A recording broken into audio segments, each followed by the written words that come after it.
Tuhan firman-Mu ajaib, kekal meski gunung menghilang. Tiada huruf yang gagal, tak terpatahkan siasat. Hidup seperti-Mu ya Allah, lebih dari emas. Aku bersaksi kitab-Mu, kitab yang suci. Mendengarkan firman-Mu, hibur hati yang luka. Terangilah langkahku kemanapun ku pergi.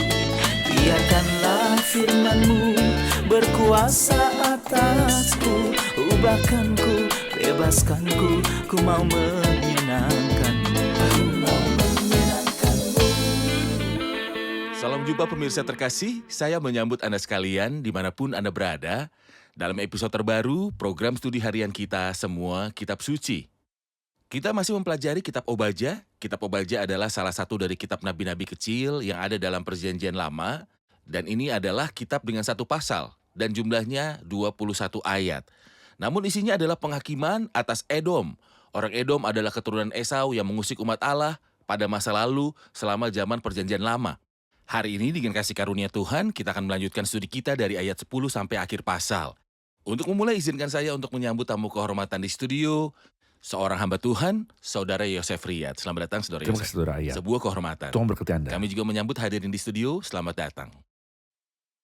Saudara Yosef, mohon berikan gambaran umum tentang ayat 10 sampai akhir pasalnya menurut topik umumnya. Nah, dalam ayat 10 sampai ayat yang ke-14 kita membaca tentang pendekatan-pendekatan penghakiman atas Edom. Mengapa Allah marah? Ayat 15 dan 16 bicara kepada kita tentang sebuah prinsip yang sangat penting. Yang mungkin tidak banyak kita lihat sekarang, tetapi itu akan menjadi sangat nyata pada hari Tuhan. Dan itu adalah prinsip apa yang ditabur orang, itu juga yang akan dituainya. Dan akhirnya dari ayat 17 sampai 21, kita baca tentang pelepasan dan berkat pada akhirnya. Jadi ada 3 ide utama di dalam bagian ini. Ya. Yang pertama terkait dengan pendekatan-pendekatan penghakiman atas Edom. Karena ketika Allah menghukum, dia menghakimi berdasarkan sebuah bukti, dia menghakimi dengan adil. Bukan sembarangan, dia menghukum karena ada beberapa pendekatan. Saya akan membaca beberapa ayat dari 10 sampai 14, kemudian saya akan kembali untuk bertanya. Lanjutkan. Karena kekerasan terhadap saudaramu Yakub, maka celah akan meliputi engkau, dan engkau akan dilenyapkan untuk selama-lamanya.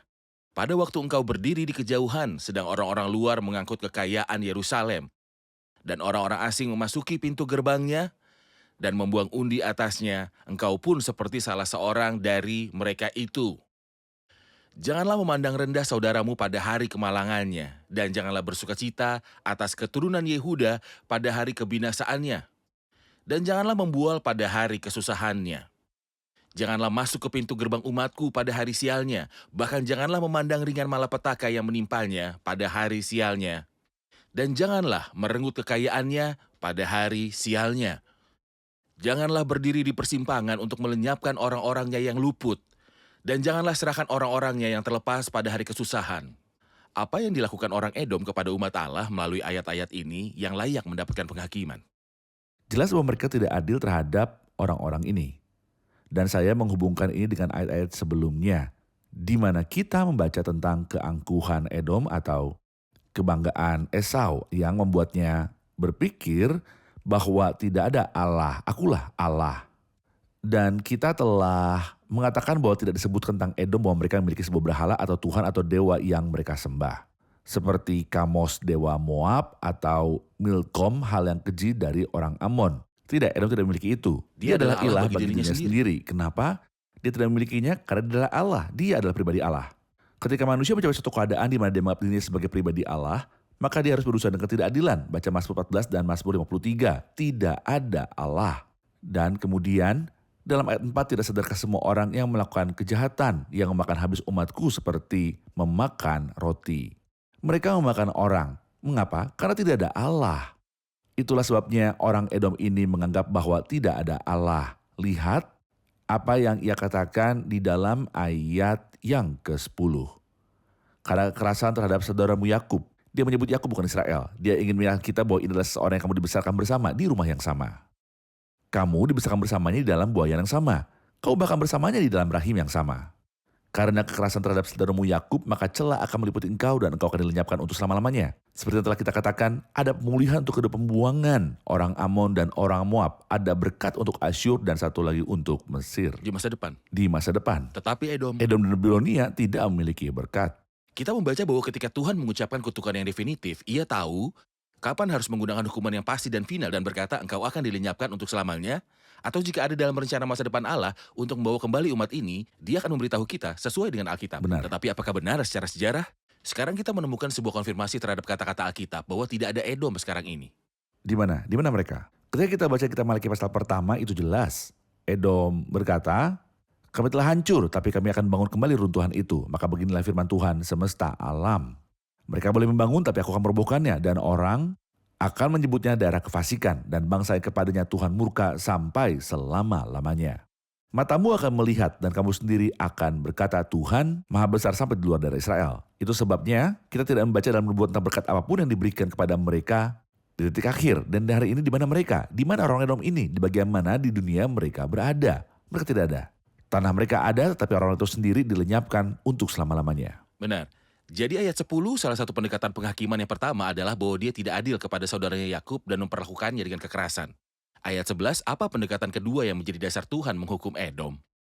Nah saya melihat bahwa semua ayat ini berbicara tentang ketidakadilan. Tapi saya melihat 3 bencana di alam Edom atau Esau yang harus kita ketahui dan waspadai. Bencana besar pertama adalah keangkuhan. Dan ini adalah ibu dari semua dosa. Bisa dibilang dosa setan adalah keangkuhan dan dosa pertama Adam adalah keangkuhan. Dan ada sebuah peringatan kepada penilik jemaat. Janganlah ia seorang yang baru bertobat agar ia tidak menjadi sombong dan kena hukuman iblis. Jadi keangkuhan adalah dosa yang mengerikan dan ini jelas terlihat di Edom. Tetapi ada hal yang lain. Meremehkan hal-hal dari Allah. Yakub memiliki berbagai kekurangan dan banyak kesalahan. Termasuk berbohong. Dia berbohong untuk merebut berkat hak kesulungan. Untuk merebut itu jadi dia berbohong, menipu, dan berdagang. Ya ada kekurangan-kekurangan. Tapi dia mencintai berkat-berkat Allah. Dia mencintai hal dari Allah dan menghormatinya. Esau merasa bahwa dia sama sekali tidak peduli dengan hal-hal dari Tuhan. Semangkuk sup kacang merah lebih baik daripada hak kesulungan. Hak kesulungan ini berarti bahwa Kristus akan datang dari keturunanku. Oh Tuhan, siapa yang peduli tentang Kristus? Beri aku semangkuk. Lihat betapa menjijikan dia. Bahkan bukan semangkuk sesuatu yang berharga, semangkuk sup kacang merah. Dengan semangkuk sup kacang merah itu sebabnya kita baca di Ibrani 11 yang menjual hak kesulungannya untuk sepiring makanan. Sebab kamu tahu bahwa kemudian ketika ia hendak menerima berkat itu, ia ditolak. Sebab ia tidak beroleh kesempatan untuk memperbaiki kesalahannya sekalipun ia mencarinya dengan mencucurkan air mata. Jadi dosa pertama adalah kesombongan, dosa kedua adalah meremehkan hal dari Allah. Dosa ketiga adalah permusuhan yang tidak beralasan terhadap umat Allah. Mengapa? Nah, bahkan hari ini omong-omong ada beberapa Benar. orang yang seperti itu. Bukan keturunan Esau, tetapi mereka memiliki sifat-sifat keturunan Esau. Sekolah Esau. Sekolah Esau. Ada banyak orang yang membunuh. Yang menyerahkan mereka yang telah meluputkan diri dan menjual mereka. Mengapa? Apa yang telah mereka lakukan? Tanpa sebuah alasan. Tidak ada alasan. Itu kebencian yang turun mengalir lewat pembuluh darah mereka. Mereka tidak akan luput. Mereka tidak akan pernah luput. Sebab memang adil bagi Allah. Untuk membalaskan penindasan kepada mereka yang menindas kamu. Tahukah Anda mengapa? Karena Tuhan menderita bersama penderitaan umatnya. Kita membaca dalam Yesaya 63 ayat yang ke-9. Dalam segala hal penderitaan mereka, ia menderita. Jadi ketika kita menderita, ketika umat Tuhan menderita, Tuhan bisa dibilang dengan segala hormat turut menderita atas penderitaan umatnya.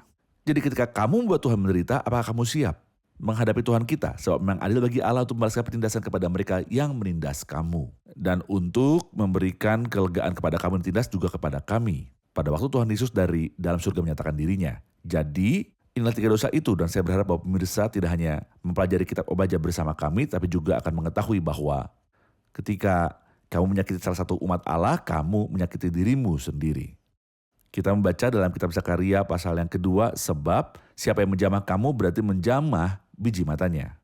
Ini berarti bahwa dia masukkan jarinya ke dalam matanya sendiri. Jadi ia gila. Dan menantang Allah sendiri. Ini adalah orang gila sebab siapa yang menjamah umat Allah? Apakah kamu siap untuk? Ya. Nah baca Mazmur 5 kita melihat orang-orang yang kurapi. Ia berkata jangan mengusik orang-orang yang kurapi dan jangan berbuat jahat kepada nabi-nabiku. Apa yang orang-orang ini lakukan di sini? Anda membaca saja, pada waktu engkau berdiri kejauhan sedang orang-orang asing yang mau pasukannya sebagai tawanan. Apa yang ia maksudkan dengan pasukannya? Adalah pemuda-pemudanya dan orang-orang asing memasuki pintu gerbangnya dan membuang undi Engkau atasnya. Engkau pada hari itu, engkau pun seperti salah seorang dari mereka itu. berdiri bersama musuh-musuh melawan Berdiri saudaranya. bersama musuh-musuh melawan saudaranya. Oh, betapa rendahnya, sungguh suatu pengkhianatan. Apakah masalah ini dapat terlewatkan oleh hakim, orang hidup dan orang mati yang melihat segalanya? Allah pasti akan marah atas ini. Benar? Dan itu terus berlanjut, bahkan hingga hari Ini ini, terus berlangsung dan bahkan kita hingga dapat hari melihatnya. ini. Dan Allah pasti akan marah suatu hari Allah tidak akan nanti. biarkan ini berlalu tanpa penghakiman selamanya. Atau kalau tidak, itu berarti dia tidak ada dan ini jauh dari sifatnya. Terima kasih, kita saksikan laporan dan kembali untuk menjawab pertanyaan hadirin. Individu dan kelompok biasa dengan mudah tertipu oleh keagungan mereka. Jadi mereka bisa merasa cukup dengan apa yang telah mereka miliki, mengandalkan diri mereka sendiri dan segala sumber daya mereka, dan melupakan bahwa Allah adalah sumber segalanya. Alkitab mengajarkan kita untuk rendahkanlah dirimu di bawah tangan Tuhan yang kuat, supaya kamu ditinggikannya pada waktunya. Saat kita mengakui bahwa Allah adalah satu-satunya sumber untuk kekuatan dan kekayaan kita, maka kita akan aman dari kebutaan rohani dan tidak tertipu oleh dosa keangkuhan yang membuat orang lain menganggap dirinya berjalan sempurna di hadapan Allah. Tetapi pengenalan akan Allah membuat kita rendah hati dan pengenalan tentang diri kita sendiri menjaga kita untuk tetap rendah hati.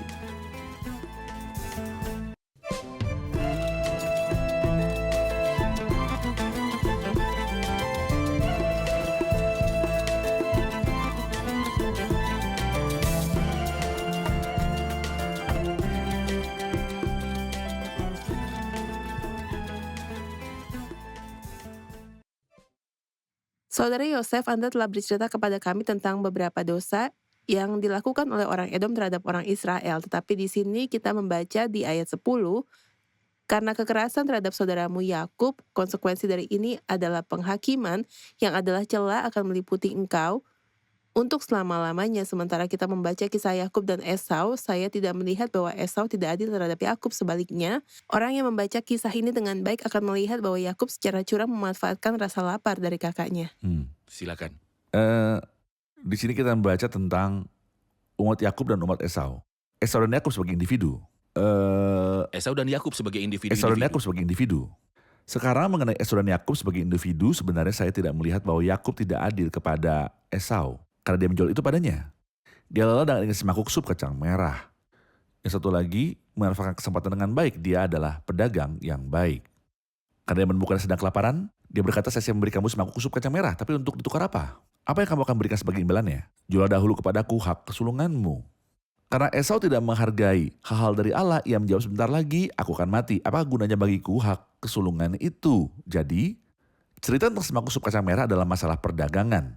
Membeli dan menjual. Memang benar bahwa Yakub memanfaatkan rasa lapar dan kebutuhan serta sifat Esau yang tidak benar. Tetapi ini menunjukkan kepada kita siapa Esau. Dia bersedia menjual apa saja untuk semangkuk sup kacang merah. Karena dia adalah orang yang penuh nafsu yang kepeduliannya pada kesenangan fisik, dan semangkuk sup kacang merah lebih baik bagiku daripada hak kesulungan. Tentu saja ketika sampai pada titik ini, Yakub lebih baik meskipun melakukan penipuan, namun dia menghargai hal-hal dari Allah. Tetapi Esau adalah orang yang penuh nafsu. Dia duniawi dan adalah seorang cabul seperti yang kita baca di Perjanjian Baru. Jadi di sini kita tidak membaca tentang Yakub dan Esau sebagai dua individu sama sekali. Tapi dia bicara tentang apa yang dilakukan oleh keturunan Sejarah bangsa Esau itu. kepada keturunan Yakub. Dan yang kami katakan bahwa mereka berdiri pintu untuk menangkap mereka yang melarikan diri dan menyerahkan mereka kepada musuh-musuh. Ini adalah kehinaan dan watak budak yang sesungguhnya. Bahkan pada tingkat individu, Saudara Yosef, dan jika masalahnya tentang jual beli, ia menanganinya dengan tipu daya ketika ia merebut hak kesulungan dari saudaranya. Tuhan bekerja pada kepribadiannya ketika Tuhan mengirimkan dia pada pamannya Laban. Benar. Dia tidak melupakan itu, dia Dia terus tidak melupakan bekerja itu. dalam hidupnya dan membentuknya selama 20 tahun, meremukan, membentuknya, sampai muncul Israel dalam dirinya. Jadi Tuhan tidak meninggalkan karakternya ataupun karakter Esau yang ditandai oleh kesombongan sebagai individu. Ada banyak yang menentang Esau. Dia adalah orang yang kejam, dia memiliki kebencian, dan dia menjadi Ya. cabul.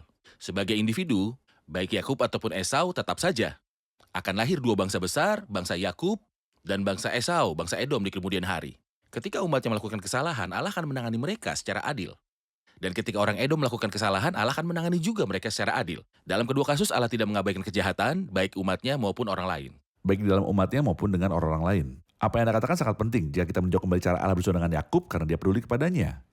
Apakah dia mengajarinya pelajaran? Apakah dia mengajinya prinsip yang akan kita lihat sekarang? Apa tabur orang itu juga yang akan dituainya? Jawabannya adalah ya. Seolah-olah Allah berkata kepada Yakub, kamu tidak menghormati hak-hak kesulungan di rumah ayahmu, tetapi kamu akan belajar menghormati hak kesulungan di rumah pamanmu. Benar, Jadi kamu akan menikahi Lea, anak yang sulung berlawanan dengan kemauanmu. benar. Hal kedua, kamu telah menipu ayahmu karena dia telah menjadi buta. Pamanmu akan menipu kamu seolah kamu buta di malam hari dan dia akan biarkan kepadamu dia yang tidak kamu cintai. Lea, jadi dia mengajarkan pelajaran itu. Dan dalam dirinya dia menunjukkan sosok pangeran bersama Benar. Allah. Tapi jika kita bicara tentang dua kepribadian, tidak ada perbedaan besar antara Yakub dan Esau. Benar, terima kasih. Jadi ayat dari 10 sampai 14 membahas tentang pendekatan-pendekatan penghakiman. Dan Anda menunjukkan fakta bahwa dia sombong dan dia memperlakukan saudaranya dengan tidak adil juga. Tidak dapat dibenarkan berarti tanpa alasan Benar. apapun. Tolong, Lihat, silakan. kita perhatikan bahwa itu diulangi kembali. 7 kali janganlah memandang rendah saudaramu pada hari kemalangannya. Janganlah bersuka cita. Janganlah membual. Janganlah masuk ke pintu gerbang umatku, jangan memandang. Dan perhatikanlah bahwa ia beranjak dari negatif ke positif. Jadi pada awalnya janganlah memandang. Janganlah bersuka cita, tetapi kemudian janganlah merenggut. Janganlah berdiri di persimpangan untuk melenyapkan orang-orangnya yang luput. Dan janganlah serahkan orang-orangnya yang terlepas. Jadi pada awalnya dia mengamati dan melihat serta bersuka cita. Tetapi kemudian dia merenggut dan menangkap serta menyerahkan. Kenapa? Mengapa kau melakukan itu saudaraku? Mengapa ada kebencian yang tidak dapat dibenarkan? Terutama karena ini adalah umat Allah yang memiliki ikat janji dengannya. Kenapa? Benar. Saudara Yosef, Anda telah memberikan judul pada ayat 15 dan 16 yang disebut menabur dan menuai. Bagaimana menabur dan menuai muncul dalam sejarah umat ini? Nah, yang beritahu kita dalam ayat ke-15 yang melanjutkan sebagai berikut. Sebab telah dekat hari Tuhan menimpa segala bangsa. Seperti yang kau lakukan, demikianlah akan dilakukan kepadamu. Perbuatanmu akan kembali menimpa kepalamu sendiri. Jadi jelas di sini tidak ada yang lebih jelas dari itu. Apa yang telah kamu lakukan akan dilakukan kepadamu. Seperti ini adalah prinsip yang kuat. Dalam hukum, jika seseorang memberikan keterangan palsu tentang orang lain, jika hasil dari kesaksian palsu ini adalah misalnya matanya dicongkel, Anda memiliki niat untuk mencongkel mata orang yang tidak bersalah sehingga mata Anda akan dicongkel. Dan hal yang sama terjadi, apa yang ingin dia lakukan akan dilakukan kepadanya. Ya. Ini adalah prinsip menabur dan menuai. Seperti yang kau lakukan demikian akan dilakukan kepadamu. Perbuatanmu akan kembali menimpa kepalamu sendiri. Ketika kita beralih ke kitab Hakim-Hakim pasal 1 dan membaca tentang seorang bernama Adoni Bezek, Sesuai dengan yang kulakukan, demikianlah dibalaskan ia Allah. berkata, ada 70 raja dengan terpotong ibu jari tangan dan kakinya, mengut sisa makanan di bawah mejaku, sesuai dengan yang kau lakukan itu, demikianlah dibalaskan Allah kepadaku. Itu aneh. Mereka menangkap raja ini dan mereka melakukan sesuatu kepadanya yang tidak mereka lakukan baik di hadapannya, maupun setelahnya. Mereka memotong ibu jari dan jempol kakinya. Dia berkata, saya dulu suka membawa raja dan mempermalukan mereka seperti anjing untuk makan mengut makanan di bawah meja saya.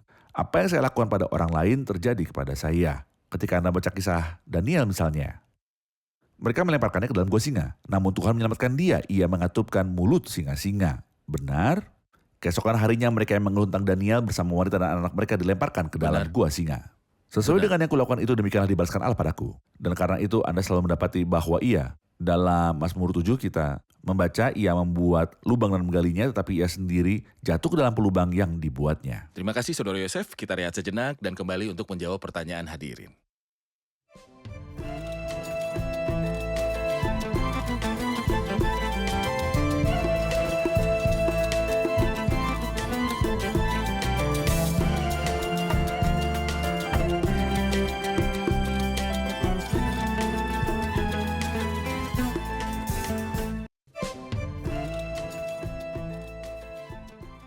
Saudara Yusuf, di awal kitab Maleaki terdapat hal terkenal yang kita semua tahu di luar kepala. Aku mengasihi Yakub tetapi membenci Esau. Apa kesalahan Esau, mengapa Tuhan membencinya? Dikatakan bahwa seorang wanita datang kepada Spurgeon dan memberitahunya, sebenarnya satu ayat yang tidak saya mengerti. Apa ayat yang tidak kamu mengerti? Yang memberitahu dia ayat yang tulis dalam Maleaki pasal 1. Aku mengasihi Yakub tetapi membenci Esau. Saya memiliki masalah dengan itu. Dia berkata, apa masalah kamu? Dia berkata, mengapa dia membenci Esau? Dia berkata, saya punya masalah dengan ayat ini tapi tidak dengan bagian ini. Mengapa dia mencintai Yakub? Masalah saya adalah kenapa dia mengasihi Yakub. Ya, Tapi tentang Esau saya bisa menjelaskan dan kami telah menyebutkan sebelumnya dalam episode yang lebih awal sejarah pahit Esau. Baik dalam kepribadiannya ketika dia ingin membunuh saudaranya atau dalam orang Amalek bangsa yang pertama. Atau pada hari terakhir perjalanan ketika dia berkata, jangan melintasi negeriku. Jadi itu adalah sejarah sebagai individu dia adalah orang yang layak dibenci. Namun mengapa dia mengasihi Yakub? Sebenarnya ketika dia mengasihi Yakub dia menggunakan kasih karunia. Seolah saya ingin berkata bahwa Esau dan Yakub keduanya adalah dua bejana, memakai bahasa Roma pasal 9, benda-benda belas kasihan dan benda-benda kemurkaan. Ketika dia mempersiapkan Yakub untuk menjadi benda atau bejana belas kasihan, itu benar-benar berasal dari kasih karunia Allah. benar. Betul Yakub tidak pantas menerima ini, demikian juga saya, demikian juga Anda, tidak seorang pun dari mereka yang diselamatkan. Apakah Rasul Paulus pantas menerima keselamatannya? Ia berkata tentang dirinya, akulah yang paling berdosa. Malah kasih karunia Tuhan itu telah dikaruniakan dengan limpahnya padaku. Dengan iman dan kasih dan itu menyelamatkan saya. Semua orang diselamatkan oleh anugerah. Jangan ada orang yang memegahkan diri.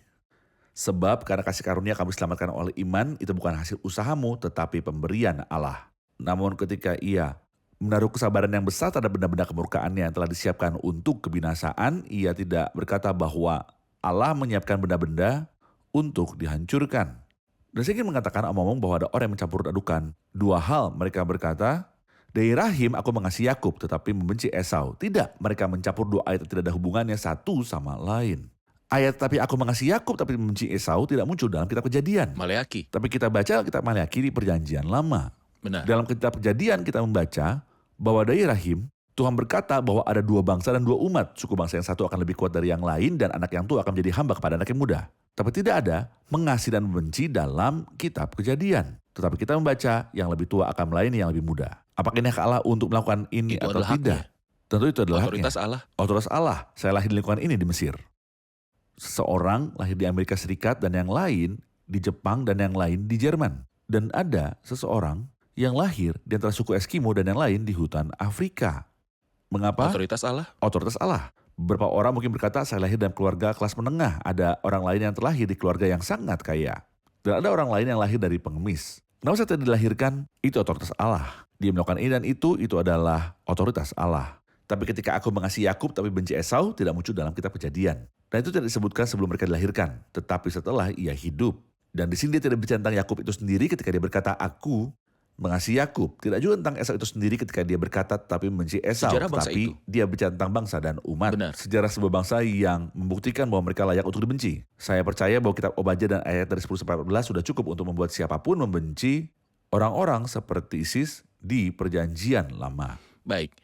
Anda menyebutkan kami membaca kitab Esau dalam pengantar kitab Maleaki yang merupakan kitab terakhir dari Perjanjian Lama dan dalam bagian nabi-nabi kecil di dalam kitab-kitab yang termasuk periode setelah Ya. pengasingan, juga di akhir sejarah musuh-musuh yang berurusan dengan bangsa ini ketika mereka menjalin aliansi Benar. dengan Nebukadnezar juga. Jadi seolah seluruh sejarah itu jelas di depan Allah dan dia Benar. berkata mengapa dia mengasihi Yakub tapi membenci Esau. Terima kasih Saudara Yosef, ini adalah studi yang sungguh berguna.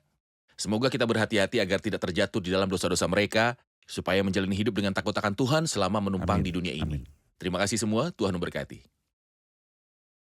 Pemirsa terkasih, kita belajar dalam episode ini bahwa ketika Tuhan mengutuk, dia tidak mengutuk secara sembarangan, tetapi berdasarkan dasar yang kuat. Dan dia menghakimi karena ada pendekatan-pendekatan penghakiman. Pendekatan penghakiman muncul dalam sejarah orang-orang ini, orang Edom, sementara mereka memperlakukan umat Allah dengan kekejaman yang absolut dan ketidakadilan yang tidak dapat dibenarkan. Mereka berpihak pada musuh, pada Nebukadnezar, ketika dia datang untuk menghancurkan Yerusalem. Bagaimana sikap-sikap yang tidak dapat dibenarkan ini menjadi dasar bagi perlakuan adil Allah terhadap bangsa ini, bangsa Edom, hukum ilahi yang akan menimpa orang-orang Edom. Dan Allah telah menetapkan suatu prinsip selamanya. Jangan sesat, Allah tidak membiarkan dirinya dipermainkan, karena apa yang ditabur orang itu juga yang akan dituainya. Tuhan kita tidak tidur.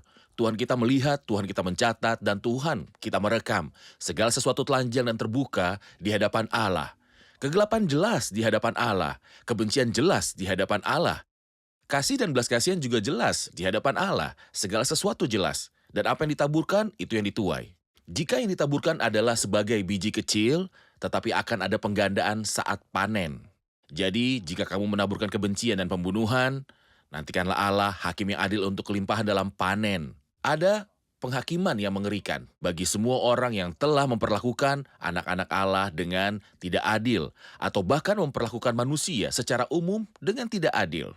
Tapi inginkah Anda belajar belas kasihan? Iginkah Anda menuai belas kasihan yang melimpah? Inginkah Anda belajar tentang kepedulian yang melimpah? Datanglah dan terimalah Kristus. Tidak akan yang mampu memberikanmu rahmat dan perasaan hangat terhadap orang lain, serta membuatmu berurusan dengan cara yang berkelas, bahkan dengan musuh, kecuali hati yang terbuka kepada Kristus. Ketika kamu membuka hatimu pada Kristus, ketika kamu dilahirkan kembali dari Allah, ketika Roh Kudus tinggal di dalam dirimu, dan ketika kamu menerima hidup dari Allah, Anda akan mampu mengasihi musuh-musuh Anda. Bagaimana Anda bisa mengasihi musuh dan berdoa bagi mereka? Bagaimana Anda bisa memiliki belas kasihan terhadap orang-orang lain? Tidak membalas kejahatan, tetapi membalas kebaikan untuk kejahatan? Tidak ada yang bisa melakukan ini kecuali hidup baru yang akan kamu terima dari Allah melalui iman yang tulus kepada pribadi Kristus. Terimalah Kristus, kamu akan menerima kehidupan Allah. Kamu akan menerima rahmat Allah. Kamu akan menerima perlakuan baik Allah terhadap manusia sebelum hari penghakiman yang mengerikan datang. Sampai jumpa di episode selanjutnya, kiranya Tuhan besertamu.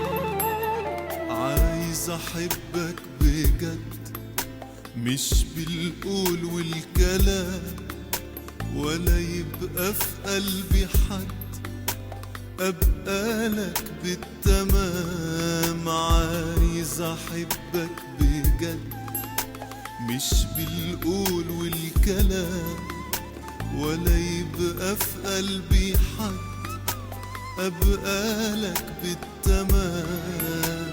ده أنا ياما قلت إني بحبك وقلبي مش معاك، وياما شهدت عن حبك والفكر بعيد هناك. ده أنا ياما قلت إني بحبك وقلبي مش معاك، وياما شهدت عن حبك والفكر بعيد هناك، والفكر بعيد هناك.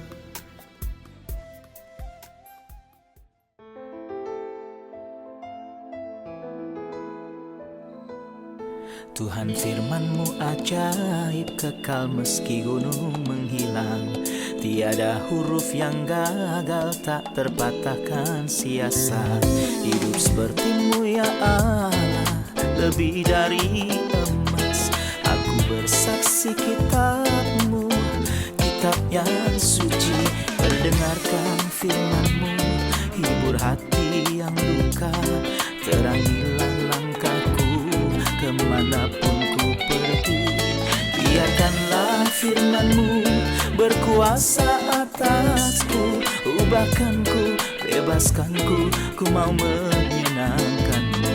Tuhan firman-Mu ajaib, kekal meski gunung, ubah dan bebaskan aku.